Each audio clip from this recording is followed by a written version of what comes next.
আমরা বাপ বেটিতে মিলে বেরিয়েছিলাম, অনেক বাজার নিয়েছি। দেখো আমার কাছে রয়েছে, এই দেখো বাড়ি গিয়ে দেখাবো। এদিকে বাবার হাতেও রয়েছে, বাবার হাতে যদি একটা দেখাবো প্লাস্টিক একটু তোলা তোলা একটু তোলা দেখা যাচ্ছে না। এই যে বকলি রয়েছে বাবার হাতে। তাহলে আমার হাতেই বেশি মাল, জানি বাবা নিয়ে নামতে পারবে না।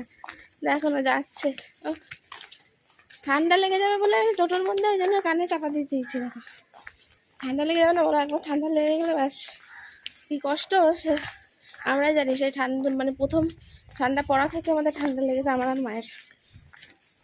চলো বাড়ি গিয়ে আমার কথা হচ্ছে।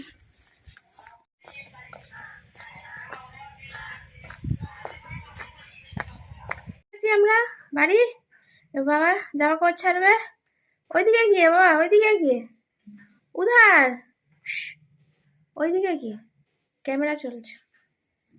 আর এই দেখো কি কি এনেছি তোমাদের একটু বাজার হাটটা দেখিয়ে দিই। এই দেখো প্রথমে এটা বাবার হাতে ছিল, ইয়া বড় সাইজের একটা বকলি। দাঁড়াও দাঁড়াও একটু বার করে নি।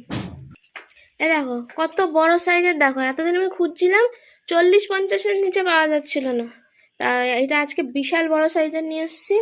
এখানে রয়েছে দুখানা বেগুন, বেগুন পোড়া খাবে নাকি, আজকে যেহেতু শনিবার আছে বেগুন পোড়া খেতেই পারে। এর ভেতরে বার করে বার, আমার হাতে এক হাতে বেরোচ্ছে না। বেশি কিছু নেই, যা পেয়েছি মোটামুটি নিয়ে এসেছি। এই যে অ্যাপেল, অ্যাপেল নিয়ে এসেছি। হ্যাঁ তুমি মূলো করেছো, আর লাল মূলোই একদম পেয়েছে চাষির কাছে। দেখো ও কি সুন্দর কালারটা, দেখো জানি না কেমন হবে, কিন্তু এরা রোজ বিক্রি মানে রোজেরটা রোজ এবেলায় বিক্রি করে চলো, এবার রাত্রিরে এরা বসে না।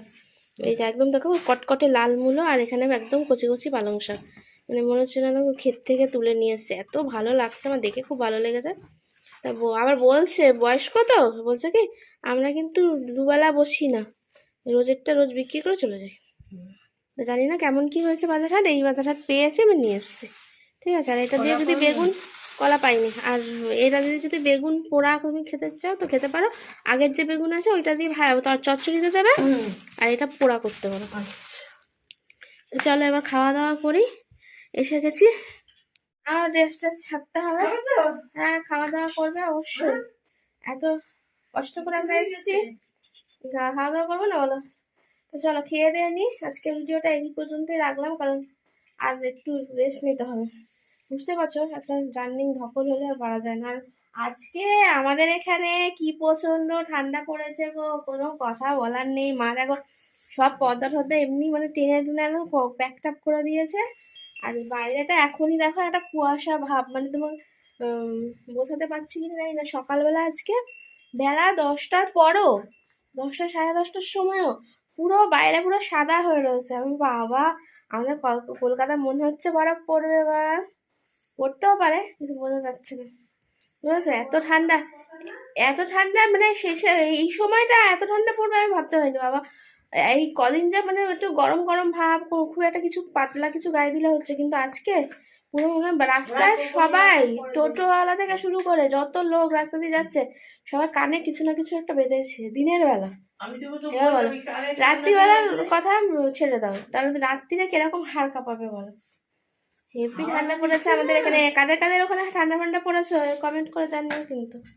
আমাদের মতন কে হচ্ছো যে রান্না বান্না করবে, বাসন টাসন মাজবে, রান্না করা তো একরকম, যে বাসন টাসন মাজবে আর কি, ঘর দর মোছামুছি করবে, সেই বুঝতে পারবে যে কেমন ঠান্ডা পড়েছে।